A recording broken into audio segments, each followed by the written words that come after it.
बोले एक राजा बहुत भगवत भक्त था, गौ ब्राह्मण और संतों का बहुत आदर करने वाला था। उस राजा के राज्य के एक पंडित जी बहुत कुशाग्र बुद्धि के थे, मेधावी थे। पढ़ने वाराणसी चले गए, काशी में पढ़ करके बहुत प्रकांड पंडित हुए, और प्रकांड पंडित होकर के जब अपने नगर में लौट के आए, उनका बड़ा आदर सम्मान हुआ।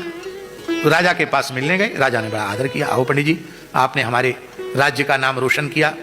कहा महाराज, हमारी भी एक इच्छा है कि हम इतना प्रखर पांडित्य प्राप्त करके लौटे हैं, तो हम आपको भागवत जी की कथा सुनावें। तो राजा ने कुछ दान दक्षिणा तो दी, पर हाथ जोड़कर कहा, पंडित जी भागवत बहुत क्लिष्ट ग्रंथ है, आप बुरा नहीं मानना, अभी आपको भागवत लगी नहीं है, आप कृपा करके 1 वर्ष और भागवत लगा के काशी में आवें। तो पंडित जी चले गए, कोई बात नहीं, 1 वर्ष और काशीवास का अवसर मिलेगा। फिर साल भर भागवत पढ़े, फिर आए।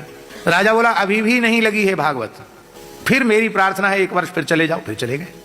अब की बार सोचे, पढ़ने में तो सब टीका वीका सब खंगाल डाली, अब पढ़ाएंगे। तो पढ़ाया लोगों को, खूब विद्वान तो थे ही। तो बोले अब तो हमने केवल पढ़ा नहीं, पढ़ाया भी है, पढ़ाने से विषय लग जाता है। तो राजा ने कहा महाराज क्षमा करना, अभी भी आपको भागवत लगी नहीं है, मेरी प्रार्थना है 1 बार और भागवत ठीक से आप लगाइए। पंडित जी चले गए, और अब की बार ऐसा तीव्र वैराग्य हुआ, बोले न किसी को किसी से पढ़ना है और न किसी को पढ़ाना है, अब न राजा को सुनाना है न प्रजा को सुनाना है, ब्याह तो हमारा हमने किया ही नहीं, और अब तो केवल गंगा जी को सुनाएंगे। गंगा जी साक्षात हैं, तो गंगा जी के तट पर बैठ गए बनारस में, और गागा करके एक एक श्लोक सुनाने लगे। राजा ने कहा पंडित जी के घर में जाकर पता करो, पंडित जी को 1-2 साल हो गए लौट के नहीं आए। घर वालों ने कहा न लौट के आए न कोई संदेश आया। तो राजा ने दूत भेजा अपना, दूत ने आकर समाचार दिया कि अब तो वो किसी की ओर देखते ही नहीं है, न किसी की सुनते हैं न किसी की ओर देखते हैं, केवल और केवल भागवत के श्लोकों का पाठ करते हैं और रोते रहते हैं। इतना सुनते ही राजा के नेत्रों से आंसू बहने लगे, लगता है भागवत जी अब पंडित जी को लग गई है। और जब भागवत जी लग गई तो अब हमें जिसको भागवत लग गई हो उससे भागवत सुननी चाहिए।